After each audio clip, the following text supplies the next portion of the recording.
विजयनगर में गंगू नाम का एक व्यक्ति रहता था। उसके बारे में कहा जाता था कि वह बड़ा ही मनहूस है। लोगों का विश्वास था कि जो सुबह सुबह उसकी शक्ल देख ले, उसे उस दिन भोजन भी नसीब नहीं होता। धीरे धीरे यह बात पूरे विजयनगर में फैल गई। एक दिन यह खबर महाराज कृष्णदेव राय तक भी पहुंची। वे न्यायप्रिय शासक थे, इसलिए उन्होंने खुद इसकी सच्चाई जानने का निर्णय लिया। राजा ने सैनिकों को आदेश दिया कि गंगू को दरबार में लाया जाए।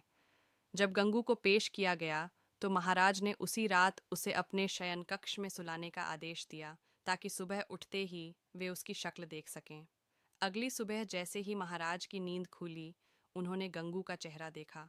उसी दिन अचानक कुछ जरूरी कार्यों के कारण उन्हें राजमहल से बाहर जाना पड़ा। वे दिन भर इतने व्यस्त रहे कि भोजन भी नहीं कर पाए। उन्होंने मान लिया कि यह सब गंगू की मनहूसियत का असर है। गुस्से में आकर महाराज कृष्णदेव राय ने गंगू को फांसी की सजा सुना दी। यह खबर पूरे राज्य में फैल गई। जब तेनालीराम को इस बात का पता चला तो वे तुरंत गंगू से मिलने जेल गए। गंगू ने रोते हुए पूरी बात तेनालीराम को बताई।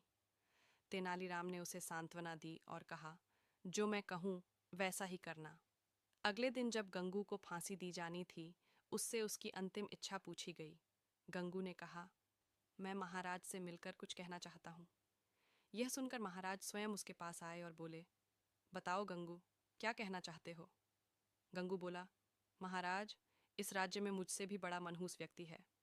पहले दंड उसे मिलना चाहिए, फिर मुझे। राजा चौंके और पूछा, कौन है वह? गंगू ने शांत स्वर में कहा, महाराज, वह व्यक्ति आप स्वयं हैं। यह सुनते ही राजा का चेहरा गुस्से से तमा उठा। उन्होंने कहा, जानते हो तुम क्या बोल रहे हो? इसके लिए तुम्हें और भी कठोर दंड मिल सकता है। गंगू बोला, महाराज, जब आपने मुझे मृत्युदंड दे ही दिया है तो इससे बड़ा दंड और क्या हो सकता है? कृपया मेरी बात पूरी सुन लीजिए, फिर जो चाहें सजा दीजिए। राजा ने उसे अनुमति दी। गंगू बोला, कल सुबह आपने मेरी शक्ल देखी और आपको भोजन नहीं मिला, इसलिए आपने मुझे मनहूस मान लिया।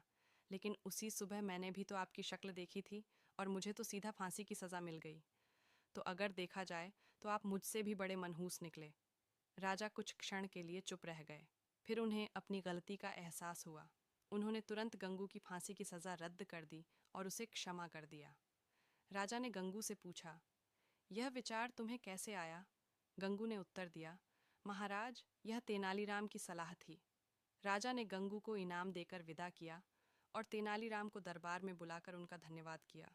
उन्होंने कहा, तेनाली, तुम्हारी चतुराई से एक निर्दोष की जान बच गई और मेरे हाथों एक बड़ा पाप होने से रह गया।